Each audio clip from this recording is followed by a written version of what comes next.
We've just got some breaking news in from Buckingham Palace, folks. So this statement has just come in from Buckingham Palace, and I'll read it for you. It goes on to say, His Majesty has today initiated a formal process to remove the style, titles, and... 7 minutes ago, the palace ended weeks of guarded silence with a declaration no one inside the royal household could dismiss. Princess Anne has officially replaced Queen Camilla as the monarchy's principal female representative at major state events. It was not described as a temporary substitution, a scheduling adjustment, or a private family arrangement. It was presented as a settled royal decision, and the emotional consequences began before the announcement had even left the palace walls. Before we go deeper into what this really means for the royal family, make sure to subscribe so you don't miss a single update. Camilla did not move when the final notice reached her private sitting room. She read the paragraph twice, lowered the page, and asked the aide whether Charles had approved every word. The aide said nothing. That silence landed harder than any reply, because Buckingham Palace, the monarch's central working headquarters, had not announced a minor diary change. It had confirmed that Anne would now stand in Camilla's place at diplomatic receptions, ceremonial banquets, remembrance services, and selected overseas engagements. Anne received the decision in a separate briefing and showed no sign of victory. She closed the official folder, pressed both hands against the table, and said she would perform the duty but would not humiliate anyone while doing it. The Princess Royal understood why the change mattered. State events are formal occasions where the crown represents Britain before foreign leaders, senior officials, military figures, and the public. The person chosen to lead them is not merely filling a chair. That person is being trusted with rank, access, authority, and the confidence of the monarchy. Charles knew the wording would wound his wife. The announcement mentioned no illness, retirement, or temporary absence, leaving no gentle explanation behind which she could hide. It made the truth unmistakable. This was about confidence, not convenience. Worse still, the revised state event schedule had been completed before Camilla received her personal notification. Names had been changed. Duties had been reassigned. Invitations were already moving through palace offices. Reversing the decision would now require a public retreat and expose the division the household was desperate to contain. Camilla folded the notice and placed it beside her without looking up. Across the palace network, Anne remained quiet, aware that acceptance could make her appear ambitious even if refusal might weaken the crown. Meanwhile, the king prepared to face the woman beside him, carrying a decision that bore his authority but perhaps not his design. The announcement exposed the change, but the deeper wound could only be understood by looking at the three people now trapped inside it: Anne, Camilla, and the king forced to stand between them. Behind the formal language were three people carrying three entirely different versions of the same betrayal. Anne saw duty arriving without invitation. Camilla saw her public identity being dismantled line by line. Charles saw a decision meant to protect the monarchy threatening to fracture the closest relationships around him. No crown, title, or official statement could soften what each of them understood. One woman was being elevated because another was no longer trusted to stand where she once stood. Anne had spent decades becoming the monarchy's most dependable working royal. The Princess Royal, a title traditionally given to the monarch's eldest daughter, had built her reputation through relentless service, difficult schedules, and a belief that duty mattered more than applause. She had never needed ceremony to prove her value. Camilla's journey had been different. State appearances had become evidence that she had survived rejection, scandal, and years of public hostility to earn a recognized place beside Charles. Losing those events did not feel like losing work. It felt like losing the final proof that she had truly been accepted. Camilla sat with Charles after the announcement, but she did not shout. She did not accuse him of cruelty. Instead, she asked whether the palace now believed Anne looked more dependable beside him. The king opened his mouth, then hesitated. That pause told her everything. He tried to explain that the decision concerned stability, not affection, but she heard only the truth beneath the careful words. When the institution had been forced to choose, it had chosen his sister. Anne carried her own unease home to Timothy Lawrence. Her husband listened as she admitted that replacing Camilla felt less like a promotion and more like entering a room where every chair had already been overturned. Timothy reminded her that she had not created the crisis, yet Anne knew acceptance would still make her part of it. She could complete every duty perfectly and still be blamed for another woman's humiliation. William's role made the wound deeper. The prince had supported a review of state representation, a formal examination of who should carry the crown's most important public duties, because he believed private entitlement could never outweigh public trust. The future king argued that credibility depended on reliability. Charles had not begun that review, but he had allowed it to continue. His consent meant he was no helpless observer. He had opened the door through which Camilla was now being removed. Anne felt the weight of that truth. Camilla felt the sting of it. Charles could no longer hide from it. Yet their pain was only the surface of an older rupture, one born during a ceremonial event where a single refusal changed how the palace viewed them all. To understand why Charles allowed the unthinkable, the story must return to the precise moment Camilla made a choice that Anne, and the palace, could no longer overlook. The decision did not begin with a memo, a rivalry, or a whispered argument behind palace doors. It began during the Commonwealth Unity reception at St. James's Palace, when a foreign delegation arrived expecting reassurance after a diplomatic dispute. Camilla was scheduled to lead the royal welcome. Anne was there only in support. Yet minutes before the doors opened, Camilla refused to proceed under the agreed arrangements, and what happened next became the incident everyone would later identify as the point of no return. Camilla had been chosen to deliver the opening address because the reception mattered far beyond ceremony. The Commonwealth Unity Reception was a formal gathering designed to calm tensions between visiting representatives after a disagreement over diplomatic protocol, meaning the rules that control official greetings, rank, timing, and conduct. Every minute mattered. Every gesture carried meaning. Anne had been assigned a later role, greeting military and charitable delegates once the main welcome was complete. Camilla's expression changed when she read the final receiving order. Anne's position had been moved ahead of one of her closest household guests, and she immediately saw the alteration as a public insult. She told the organizers she would not enter until the original order was restored. The Queen Consort insisted that she would not be treated as decorative inside an event she had been asked to lead. As the delegation waited, she remained firm, believing that surrendering in that moment would weaken her standing forever. Anne entered the side room without photographers or aides following her. She listened as Camilla accused palace staff of quietly reducing her authority, then answered with the bluntness that had defined her entire life. Hundreds of guests, she said, should not be left waiting, while two royal women argued over who crossed a doorway first. Camilla stiffened. She told the Princess Royal that duty was easy to preach when no one was trying to erase her place. Charles received the warning only after the delay had already become dangerous. Before the king could intervene, Anne stepped into the reception, delivered the welcome without prepared notes, and restored order. She addressed the diplomatic dispute directly, praised cooperation, and guided the program forward with such control that most guests never realized a crisis had occurred. The danger survived on paper. A confidential post-event assessment, a private report examining what went wrong and how future risks should be handled, praised Anne's composure but warned that Camilla's refusal had created a serious diplomatic vulnerability. William later placed that document inside a wider review of state event responsibilities, making the incident impossible to dismiss as a single emotional mistake. Camilla eventually discovered that Anne's unscripted intervention had become the strongest evidence used against her. She did not blame a committee. She blamed the woman who had walked through the door she refused to cross. The reception may have ended without public embarrassment, but its private consequences were waiting behind a closed door where Anne and Camilla would finally confront each other without ceremony to protect them. There were no aides, cameras, or carefully prepared statements when Camilla asked Anne to meet her. Only two chairs, a sealed copy of the palace announcement, and years of restrained resentment crowded into the room with them. Camilla did not accuse Anne of ambition. Her charge was more painful. She accused the Princess Royal of allowing duty to become a weapon. Anne listened without interruption, until Camilla spoke Charles's name and suggested he had been manipulated by his own sister.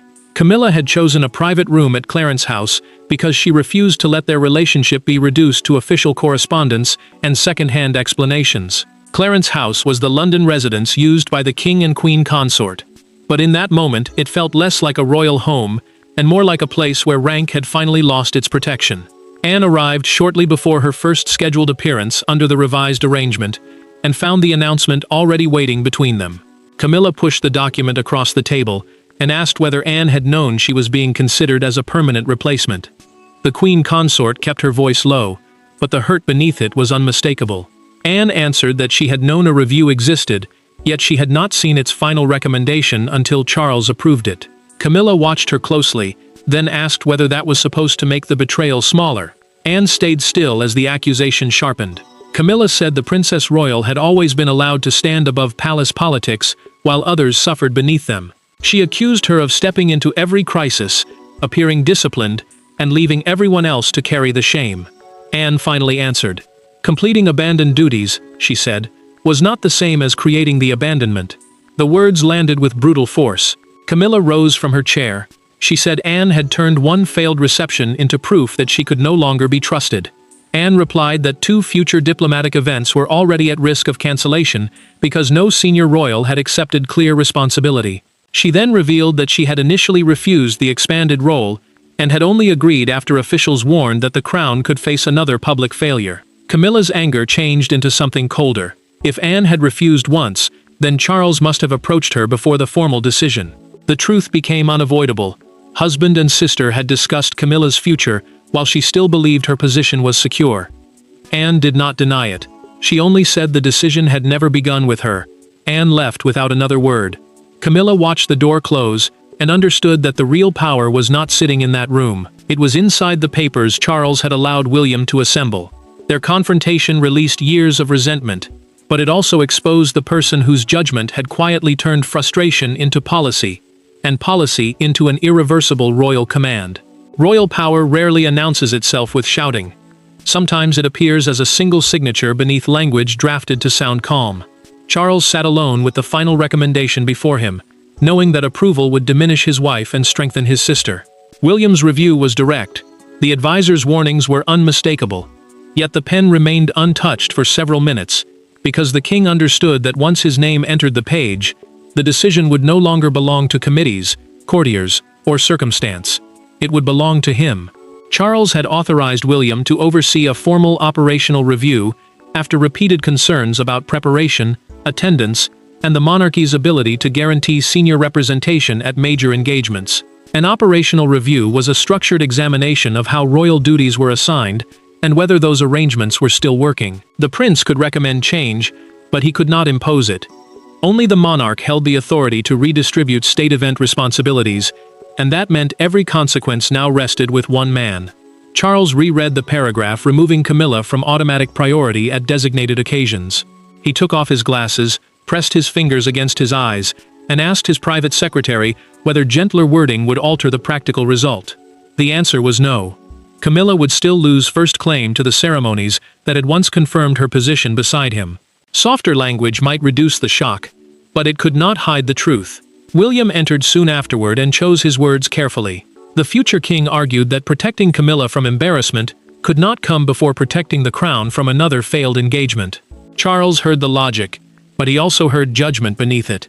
His son was not merely discussing schedules. He was saying that affection had already been allowed to interfere with duty for too long.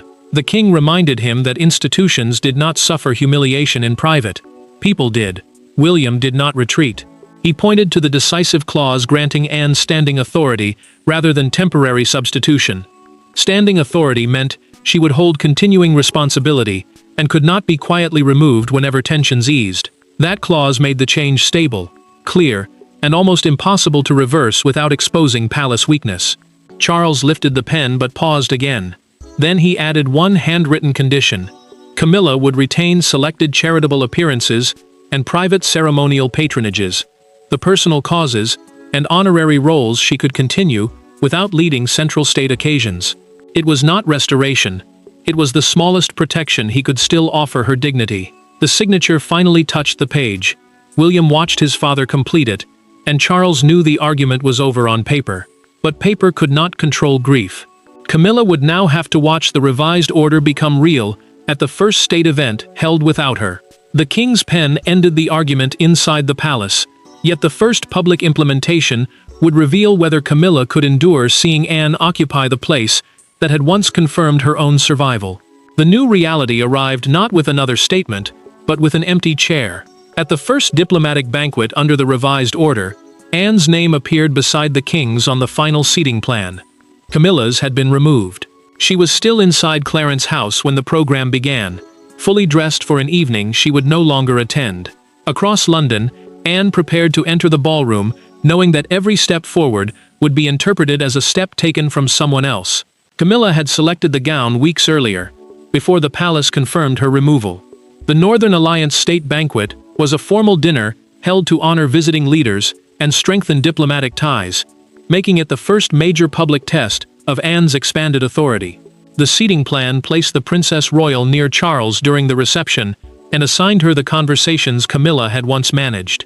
Those details mattered, because proximity to the monarch signaled trust, influence, and rank before every guest in the room. Camilla stood before the mirror when final confirmation arrived that no last-minute invitation would come.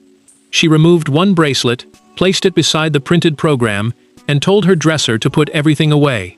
The queen consort kept her voice steady, but the order carried the weight of a farewell.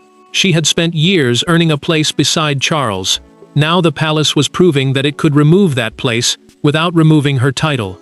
Anne paused before entering the banquet and quietly told Timothy Lawrence that she felt no triumph. Her husband reminded her that refusing now would turn duty into spectacle and deepen Camilla's humiliation. The Princess Royal understood. She could not protect one woman by embarrassing the crown before foreign leaders.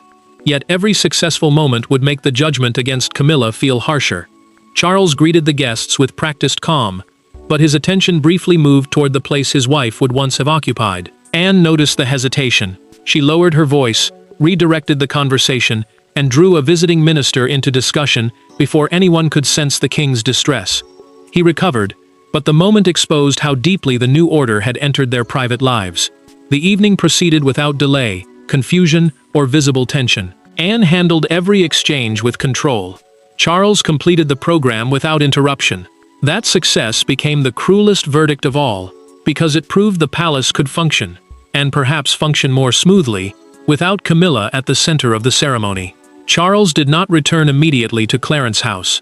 Instead, the king asked his sister to remain after the final guest departed. Anne recognized the seriousness in his voice and stayed. The banquet proved the new structure could work, but only after the doors closed did Charles finally tell Anne what he had been unable to admit to Camilla, or even to himself. When the final guest departed, Charles asked everyone else to leave. No secretaries remained, no advisors waited beside the door, and no official record would preserve what followed. The king and his sister stood alone after an evening that had confirmed Anne's authority and Camilla's absence. Charles thanked her for saving the event. Anne did not accept the praise. Instead, she asked the question no one else dared place before him, whether he had made the decision as monarch or surrendered to it as a frightened husband. Charles looked away before answering. This was the first time they had spoken about the emotional cost rather than the practical logic of the replacement. Their history made the silence heavier. Anne had protected him for years through action, not comfort, stepping forward whenever pressure threatened to overwhelm him. The Princess Royal rarely asked for recognition, but the king had often relied on her steadiness without admitting what that burden demanded. Charles finally confessed that he had delayed the decision because he knew Camilla would experience it as rejection by the family she had spent years trying to enter. The queen consort had survived public hostility, private suspicion, and constant comparison, and he feared that removing her from state events would confirm every insecurity she had tried to bury. He told Anne that he had wanted more time, believing delay might create a kinder answer. Anne did not soften the truth. She said, postponing a necessary decision had not protected Camilla. It had allowed her to believe in a security that no longer existed. Charles absorbed the rebuke without defending himself. He knew his sister was right. By avoiding pain, he had made the eventual wound deeper. Charles then admitted something even more dangerous. In their private conversation, he revealed that he had considered withdrawing his approval after signing the final order. The king had nearly reversed everything, but the flawless banquet stopped him. Watching Anne manage the evening convinced him that retreat would place personal guilt above institutional responsibility. The monarchy had functioned. That fact could not be ignored. Anne agreed to remain in the role, but only on one condition. Charles had to tell Camilla personally that his sister had not campaigned for the position, influenced the review, or sought her removal. The Princess Royal refused to let silence turn her into the villain of a decision he had made. If the truth caused more pain, then he would have to carry it himself. Charles left before midnight and returned to Clarence House with no prepared speech. Camilla was waiting. She did not ask whether the decision would be reversed. She asked what remained of her life inside the monarchy, now that its grandest stages no longer belonged to her. Anne's condition forced Charles to abandon protective half-truths, and the honesty that followed prepared the palace for a public reaction more intense than anyone expected. By sunrise, the palace decision no longer belonged only to the royal family. It belonged to broadcasters, newspaper editors, crowds, critics, and millions of people deciding what Anne's elevation represented. Some saw discipline replacing privilege. Others saw a wife being publicly abandoned by the husband who once defied the world for her. Yet one image overwhelmed every argument: Anne stepping from the state car alone, composed and unsmiling, while the space traditionally associated with Camilla remained unmistakably empty. Britain woke to a story that had escaped palace control. National broadcasters interrupted regular programming, while newspapers rushed out special editions questioning whether the change marked stability or punishment. Palace communications insisted the new arrangement would protect continuity, meaning the crown could guarantee that a trusted senior royal would always attend its most important public duties. But formal language could not contain the deeper argument. The decision had become a judgment on reliability, marriage, loyalty, and whether years of personal sacrifice could survive one loss of institutional confidence. Camilla watched the morning coverage with Charles beside her. The presenter described Anne as the monarchy's safest pair of hands, and the words struck with quiet cruelty. The Queen Consort switched off the television and said that safety was apparently what the palace believed she could never provide. Charles tried to explain that public praise for his sister did not erase Camilla's service, but she answered that comparison had already done exactly that. Anne saw the same broadcast from her office and reacted with anger rather than pride. The Princess Royal ordered her staff not to circulate flattering headlines, celebrate opinion polls, or answer attacks against Camilla. She understood that every headline calling her victorious made another woman's loss feel like entertainment. Duty had brought her authority, but public approval threatened to turn that duty into humiliation. One newspaper captured the national divide with brutal simplicity. Its front page carried the headline, "The Crown Turns to Anne," showing her entering the banquet, while a smaller image displayed Camilla leaving a church service days earlier. Outside Buckingham Palace, the monarch's main official residence and administrative center, a crowd gathered near the gates. One woman held a handwritten sign reading, "Duty has a name, Anne." Nearby, another placed flowers beneath a note expressing sympathy for Camilla. Charles saw admiration hardening into judgment. Anne saw support becoming triumphalism. Camilla saw strangers debating whether her pain was deserved. The reaction proved the Princess Royal had public confidence, but it did not settle what the change would mean for the woman displaced by it. With the country already delivering its judgment, Camilla must make the only decision still under her control, whether to resist her diminished role or give it a meaning the palace never expected. The final outcome was not reconciliation in the easy sense, nor was it victory for one woman over another. Anne remained the crown's principal female representative at state events. Camilla did not regain the place removed from her. Charles did not reverse his signature. Yet inside that painful certainty, each of them made a final choice. Anne chose service without celebration. Charles chose responsibility without pretending it carried no cost. And Camilla chose to leave the struggle for ceremonial power behind. Anne retained standing responsibility for the designated state program, meaning she now held continuing authority over the major diplomatic and ceremonial duties assigned to her. Camilla continued selected charitable, community, and personally important engagements away from the central diplomatic schedule. The monarchy had settled into a divided model. The Princess Royal represented discipline and institutional continuity at major occasions, while the Queen Consort focused on causes where her contribution did not depend on ceremonial precedence. Charles finally told Camilla the whole truth during a private conversation at Clarence House. Anne had not demanded the position. She had initially refused it. The king explained that his sister accepted only after the palace warned that future engagements could fail without clear leadership. Camilla listened without interruption, then admitted that the truth did not remove the pain. It did, however, stop her from carrying hatred toward the wrong person. Camilla requested one final private meeting with Anne. She confessed that watching her take the place beside Charles had felt like watching the palace erase years of sacrifice in a single decision. Anne did not dismiss that wound. The Princess Royal told her that no seating plan could erase survival, But no past sacrifice could guarantee a future position. Camilla understood the difference. Acceptance did not mean pretending the loss had been fair. It meant refusing to let the loss control everything that followed. Camilla removed the official state event calendar from her desk and replaced it with plans for literacy work and domestic abuse initiatives. Those initiatives were organized efforts supporting reading and people affected by violence at home. The gesture marked acceptance, not surrender. She was choosing purpose over status. Anne attended the next state reception without triumph, while Charles publicly thanked both women for serving the crown in different ways. The acknowledgement restored nothing, but it recognized the human cost. The final verdict was clear. The modern monarchy had chosen reliability above sentiment. Anne became its unwavering center of duty. Camilla preserved her dignity after authority slipped away. Charles protected the crown but could not protect everyone he loved from the consequences. The hierarchy was settled, the wound was understood, and the monarchy emerged steadier, sadder, and permanently changed. Thanks for watching. Please don't forget to like and subscribe, and we will see you in next one.